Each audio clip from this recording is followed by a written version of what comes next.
How do you identify? What do you identify as? Who do you identify with? What is your identity?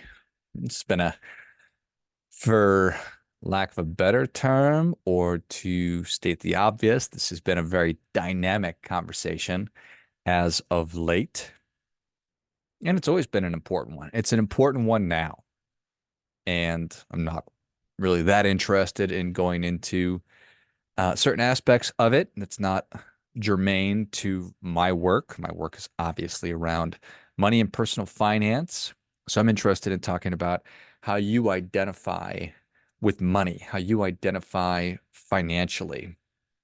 But let me take a step back and talk a little bit about the greater conversation about identity and the purpose of it or the point of it. It's how we see ourselves. And that's a really important thing, our self-image, how we personally identify. That then translates into how we present ourselves to the world. That then informs how we conduct ourselves. If you are, if you were the class clown versus if you were the valedictorian, versus if you were the jock, if you were the athlete, if you were in the chess club, you were in the band. Human beings we love to categorize, and it just helps us make sense of the world. Live in a very chaotic world. And so, who is this person? Okay, I think I understand. I'm going to put them into this category. So we do it to other people all the time. We Whether they want us to or not, we're constantly making assessments, making judgments, and then putting things into what we believe their proper place to be or their role. And so other people are doing it to us. And a lot of the time, or sometimes we are doing it to ourselves. We are selecting into our identity. Obviously, we have immutable characteristics that I have zero control over. So I don't get that excited about that. In fact, I think it's silly to identify as something that I have no control over. But that is your prerogative. If that's something that you're interested in doing, if that's something you want to spend time and attention on, well, then so be it. But I think that so much of why we do things, the choices we make, the clothes that we wear, the activities that we participate in, the work that we do, the food that we eat, the places we go, the people that we associate with, the kind of music we like, it's because of the way that it makes us feel and the way that we feel about ourselves, the way that identifying or being or doing certain things makes us feel. And so it's a lot of personal preference. A lot of that is informed by your upbringing, and there's a lot of DNA going on. It's nature and nurture and all of this stuff. And then it changes over time. Your preferences grow and evolve. How you view yourself grows and evolves, sometimes on a hourly basis, sometimes an annual basis. Who knows? We have different experiences in life. We meet new people. Things happen to us. We just things change. And the way we see ourselves, the way we think about ourselves changes. Think about how you saw yourself as a kid. What did you identify with? What did you identify as? And then maybe you thought of yourself as one of those categories from like 80s movies. What was the name of that guy? John Hughes, a John Hughes movie, like The Breakfast Club, where you had all of the different archetypes mixed together in detention or whatever it was. So, how did you identify back then? How do you see yourself now? Why did you change? It's like some things, there were priorities that I had as a child, and then a teenager, and then a young adult, and now a middle-aged adult, an old person. And I just wonder why it is that you let go of certain things and you let go of other things that maybe you should have held on to, because there's certain things that I think that we probably should have kept going. Like if you thought of yourself as an artist when you were a kid, why not keep that going? Why let the world beat that out of you? If you were an actor, why not keep that going? You're an entertainer, you were a chef, you were whatever. You stop doing it because it's not grown up. That's childish. It's childlike behavior. It's immature. Well, maybe, maybe not. And whose terms are you living under anyway? So F that S, maybe. Some of it probably good to leave behind. Your Dungeons and Dragons time, or your goth, or your emo, or your death metal phase. Maybe that's probably better left in the past. But some of the creative stuff, some of the artistic stuff, why not keep that going? Life is way too short. Life is way too short to worry about what other people are thinking of you. Not to say that you've stopped doing certain things that you really love and enjoy because other people would look down on you if they found out, but there's probably some truth to that. Think about the people that we respect most, that you enjoy most. Think about some of those people, you know, and it's the people that are most themselves, most authentic, most true to themselves. Why not be that? Why not do that? Life is way too short to worry about what other people are thinking, and it's probably hurting you. So, transition into what the point of this whole thing is, as opposed to just encouraging you to put on a pirate costume and to, go plunder or do whatever it is that pirates do. Just go drink some rum. Say, "Arr." Something like that. Who knows? But it could be that the things that we left behind are, in fact, hurting us. They're damaging us. So here's an example. If you identify as an athlete, you'll probably do athletic things. So, did you play sports in high school? Do you play sports today? Well, what is good about sports? Well, first and foremost, I think just the exercise of it. There's so many wonderful things. I just released a podcast on what sports gives us, what sports teaches us on the Lifeblood podcast. But there's so many great things. For me, personally, I can tell you that I stopped identifying as an athlete for a really long time. And I don't know why that was. But once I hit the age of, I think 42 or 43, I thought to myself, is this the body that I want to take with me into the next stage of my life? And I made the decision that it wasn't. I was, while I was exercising, it wasn't that consistently, and I wasn't that serious about my diet, my nutrition. And so therefore I was overweight. My body hurt. I had aches and pains. I wasn't flexible. And I've got young kids and I want to be able to keep up with them and have the energy to play with them for as long as they're interested in having me to do that. And then beyond that, just as my role as a parent, I want to be and compete and have fun.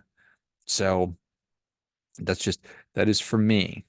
But think about this. Again, if you identify as something, you will do the things that that identity does. So if you identify as a good dad, probably going to work hard to be a good dad or a good husband or a good neighbor, a good community member. If that's your identity, if that's near and dear to your heart, you're probably going to give it attention. The famous Jack Cornfield quote says that, tend to the parts of your garden that you can reach. So, so much is out of our control. How we identify, how you identify is probably the most within your control thing that is out there. How you think and feel about yourself. It's one of the most controllable things. The locus of control scale, that's 10 out of 10.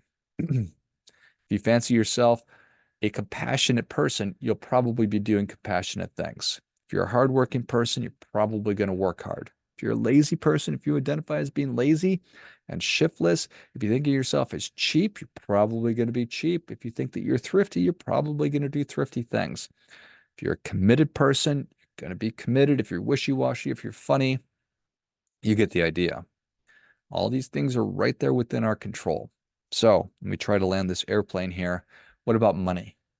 What about your finances? I think this is especially true there. Especially true there. Is there value? Is there value in going through life thinking that you're not good with money? Identifying as somebody who's just not good with their finances, who's not on top of things. Is there value in that? I suggest that there's very little. that there's no value. In fact, I would say that it's the opposite of that. I would say that thinking of yourself as not being good with money has, without question, a negative and highly detrimental effect and will limit your ultimate financial potential because why wouldn't it? So, the reality is that money has time value. And that simply means that the longer you wait to start pursuing your most important goals and objectives when it comes to money, the harder it becomes to reach them. Whether you're aware of this or not, you probably are. So if you started saving $100 a month or your parents started saving $100 a month on your behalf when you were a baby, you'd be great financially today. If you started saving money at age 20 versus 30 versus 40 versus 50, it's very obvious. It's way easier to accumulate a lot of money starting earlier. So therefore, if you are somebody who has gone through a decade, 2 decades, 3 decades as an adult, thinking you're just not good at money and identifying as somebody who struggles financially, I can almost guarantee that you are somebody who struggles financially.